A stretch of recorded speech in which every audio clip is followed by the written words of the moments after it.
ತುಮಕೂರಿನಲ್ಲಿ ನಡೆಯುತ್ತಿರುವ 39ನೇ ಪತ್ರಕರ್ತರ ಸಮ್ಮೇಳನದಲ್ಲಿ ಮುಖ್ಯಮಂತ್ರಿ ಸಿದ್ದರಾಮಯ್ಯ ಚೀನಿ ಸಿರಿಧಾನ್ಯಗಳ ಬಿಸ್ಕೆಟ್ ಅನ್ನು ಸವಿದಿದ್ದಾರೆ. ತುಮಕೂರಿನಲ್ಲಿ 18ನೇ ಮತ್ತು 19ರಂದು ಸಿದ್ಧಾರ್ಥ ಇನ್ಸ್ಟಿಟ್ಯೂಟ್ ಆಫ್ ಟೆಕ್ನಾಲಜಿಯಲ್ಲಿ ನಡೆಯುತ್ತಿರುವ 39ನೇ ಪತ್ರಕರ್ತರ ಸಮ್ಮೇಳನದಲ್ಲಿ ಚೀನಿ ಮಿಲ್ಲೆಟ್ಸ್ ಸ್ಟಾಲ್ಗೆ ಮುಖ್ಯಮಂತ್ರಿ ಸಿದ್ದರಾಮಯ್ಯ, ಗೃಹ ಸಚಿವ ಡಾಕ್ಟರ್ ಜಿ ಪರಮೇಶ್ವರ್, ಶಿರಾ ಶಾಸಕರಾದ ಟಿಬಿ ಜಯಚಂದ್ರ, ತೆಪ್ಟೂರು ಶಾಸಕ ಕೆ ಷಡಕ್ಷರಿ, ಗುಬ್ಬಿ ಶಾಸಕ ಶ್ರೀನಿವಾಸ್, ಜಿಲ್ಲಾಧಿಕಾರಿ ಶುಭ ಕಲ್ಯಾಣ, ತುಮಕೂರು ನಗರಸಭೆ ಆಯುಕ್ತರಾದ ಅಶ್ವಿಜಾ ಅವರು, ತುಮಕೂರು ಜಿಲ್ಲಾ ಪೊಲೀಸ್ ಅಧಿಕಾರಿ ಅಶೋಕ್ ಅವರು, ಕರ್ನಾಟಕ ಕಾರ್ಯನಿರತ ಪತ್ರಕರ್ತರ ಸಂಘದ ತುಮಕೂರು ಜಿಲ್ಲಾಧ್ಯಕ್ಷರಾದ ಚೀನಿ ಪುರುಷೋತ್ತಮ್ ಅವರು ಇನ್ನು ಮುಂತಾದವರು ನಮ್ಮ ಚೀನಿ ಸ್ಟಾಲ್ಗೆ ಭೇಟಿ ನೀಡಿ ಚೀನಿ ಸಿರಿಧಾನ್ಯಗಳ ಚೀನಿ ಬಿಸ್ಕೆಟ್ ಅನ್ನ ಸವಿದು ಸಂತೋಷ ವ್ಯಕ್ತಪಡಿಸಿದ್ದಾರೆ.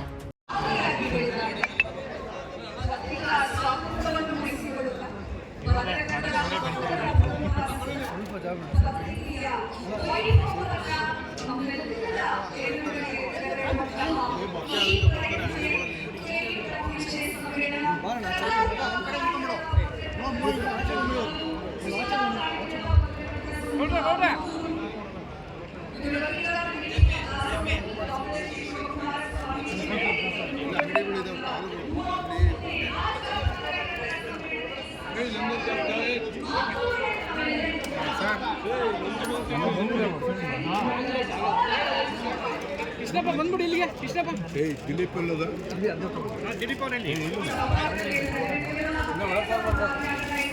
ಇಲ್ಲ, ಸುಮ್ಮನೆ ವಿಸಿಟ್ ಅಷ್ಟೇ. ಇದು ಭಾಳ ಚೆನ್ನಾಗಿದೆ ಕೃಷ್ಣ, ಚೆನ್ನಾಗಿದೆ ಬಿಸ್ಕೆಟ್ ಸರ್.